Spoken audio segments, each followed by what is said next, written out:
Okay, today we're going to talk about commission.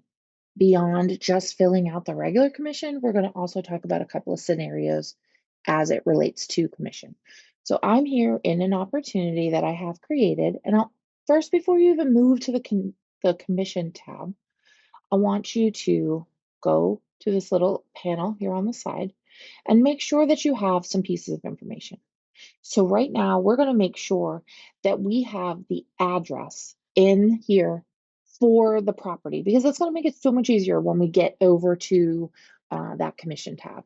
So we have our buyer in here, but sometimes when we create an opportunity, we forget to add the address in. So before we move to the commissions, we're going to go over here and we're going to add the address.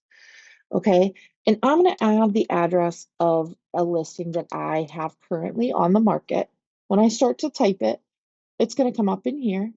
Okay, and it tracks with USPS, so it's going to finish out the rest of the address here for you. Now I'm going to say save. It's really important so that it saves the information and it puts the address information in here. Okay, now I can collapse that panel and get it out of my way. I'm going to go now to the offers and commissions because I have this under contract. I have already submitted all my documents to compliance. It's time to submit my commission to my MCA. So now I'm going to go over here and I'm going to say add a new offer. It defaults with the words initial offer. You are welcome to change that to something else, but leaving the words initial offer is absolutely acceptable. Sorry. Okay. Now I've got my property address here. One little note I will tell you, and I get this question a lot, is sometimes even if I put the address in absolutely correctly, it's not syncing with the KWLS. It's glitching, it's just not being found, whatever. So I'm going to just show you a little trick while we're here. We're going to click on select from the KWLS, and we want to make sure that we show, if it's out of my market center, I can say show my market center listings, or I can just say all listings. You want to make sure this doesn't say only mine unless you absolutely are the listing agent, because otherwise it will never find the one you're looking for. So I can search by address. So for example, this is 14 Lavon Avenue.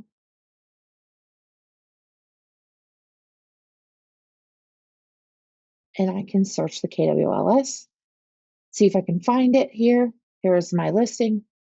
That was when they bought it. Here's my listing here, and I could select it this way. Okay. Now, while I'm here, I'm just going to grab this MLS number so I can show it to you another way.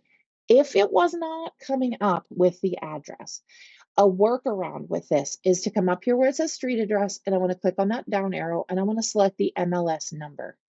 Okay. Again, make sure it says all listings so that you're not limiting yourself. And in this, I'm going to put in the MLS number. And I'm going to tell it again to search the KWLS. Now you'll see that there are a few of them, but there's like 8. And mine is showing up here and it is the active one. Okay. So I'm going to say select, and then I'm going to come back here to this screen. Okay. So if you get all the way through this and it tells you that the listing can't be found in the KWLS, first thing you want to try is going in there and searching it by that MLS number. Okay. Now, property type is residential. Classification is a resale for this one at least. It doesn't matter if you check pre-approved or pre-qualified, you can, but it's not important to move forward to have that in there. My buyer's name is already brought in here. My buyer's agent representative, that's me. Now, my seller, I at least need a last name or company name in here just so that it matches everything up. And the seller's agent, I'm just going to put the seller's name, and sometimes I will even put their brokerage, just so that I remember where they were. Now, I'm going to put my sales price here. So my sales price is $70,000. I'm just going to say 0 for cash, so it's finance of $70,000. My earnest money, since it was such a low amount, we did a flat rate of $1,000 instead of a 1%. So I want to then choose whether it is or is not held by the market center. It just helps us remember. I can put in my commission. So say for Grins, this is a flat rate commission again because it's low. So I'm going to say I've negotiated a $1,500 commission on this one. It doesn't matter what it says. It could be $20,000, $2,000, $2, whatever. whatever your commission rate is, that is the amount you are expecting, not what's on both sides. I get a lot of questions on the listing side, especially if they should put the full amount that's on the listing contract. You are only putting the portion you are actually receiving. Now, typically, this makes it so that you must fill out the things that have a red asterisk. Well, I can tell you with all assurity that even if I don't fill out this contract date, it's going to kick it back and ask me for it. So as I'm going through, I try to remember to put in the contract date as well. Put in the closing date. You can add in your contingencies if that is something you want to do. It is not required. And then you're going to say create and accept an offer. Okay. Now it's going to tell you that the opportunity has been created. That's what we want. If there was a problem, you would have the opportunity to correct it. Okay. So now here is the commission. Okay. And what we're going to do now is we're going to talk about a couple things that aren't just straight commission coming in. Okay. What if I wanted to change that commission amount? What if it wasn't $1,500 anymore? What if it was some other amount? I can edit it. What if they were getting the commission on the net and not the gross, and the amount is a little bit wrong? I'm going to edit that buyer commission, and then I'm going to type in this commission amount here. If it was a percentage, I can actually put the percent in, and it's going to bring it up here. Anytime there's a red amount here, it's telling you that the amount that's expected is not matching up with the amount that's expected for the agent. Okay. So how you correct that is you're going to go into the agent side here and you're going to say update. Okay. Now I'm going to scroll down here. I'm going to scroll up. Sorry, I'm going to scroll up. And I had it originally at 1,500. Now I'm going to make it say 2,100, which is what it says on the other page, I believe. And then I'm going to say save. When I do, it's then going to say the commission amount is balanced. So all it wants is that total commission amount and the total amount being applied to the agents. It wants that number to match. Okay. This is obviously before any splits that you have. Now, what if I am on a team and I'm splitting this commission with someone else who is inside my market center, whose broker is the same as my broker? Okay.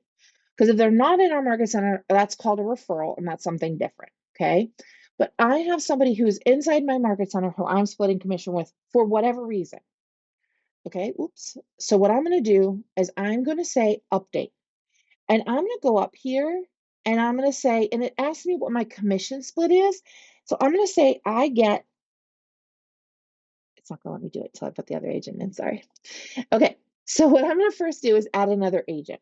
Okay. So if it's somebody inside my market center, I'm going to start typing their name. It's going to come up.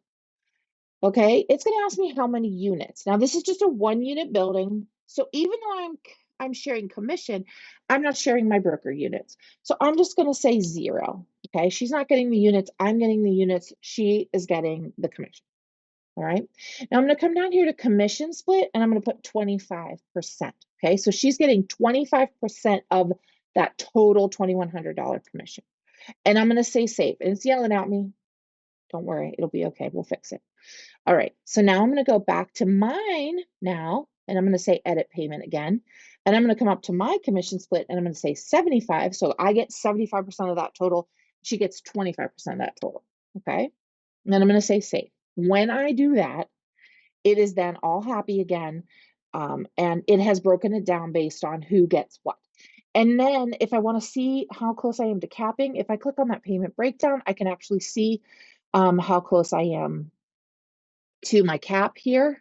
I can only see that on my own. I can't see it, even though I have her name here, I can't see how close she is to her. Okay.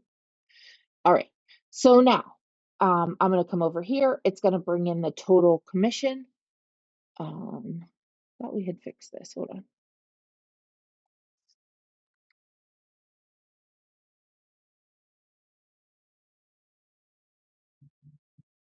Okay. So we had our total $2,100 commission, and then it's going to show you how it's split. How much goes to me, how much goes to Teresa, and how much goes to the office for royalties. Okay. When I have it all just the way I want it, perfect, I click submit. If there's something that I need to tell my MCA, I can actually come down here and I can tell them, say I have um, waived the admin fee for some reason. Maybe they're a veteran or it's a new construction or whatever, but um, I can put this note here and I can say save. What's nice is the note appears right here. When I click submit, the MCA will see this note right here. Okay. Now, I mentioned if you were paying somebody who is not in our market center, that is a referral. So if that's the case, if I have an agent from Massachusetts that gave me this buyer, connected me with this buyer, and I'm paying them a 25% referral fee, I'm going to come over here and I'm going to say add outside referral. I'm going to say what the percent is. So if they get 25%, or I can put in an amount if it's a flat amount. And then up here, I'm going to have to enter all the brokerage details, phone numbers, company names, branch names, all that stuff, and their EIN number. Okay. Where do you find that? You find that on the W-9 form that they have to provide to you.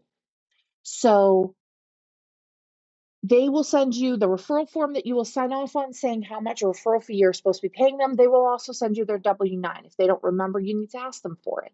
You need to put in that information here in the outside referral, and you need to also attach that W-9 in with your other documents, because Matt needs both copy and the information. Once you get that all just the way you want it, you say add an outside referral. I can't do that today because I don't have an EIN number to put in here, but that would be how you would do it. But anybody who's inside of our market center whose broker is Cindy Sexschmidt, then you need to add them as add another agent as opposed to a referral. Okay.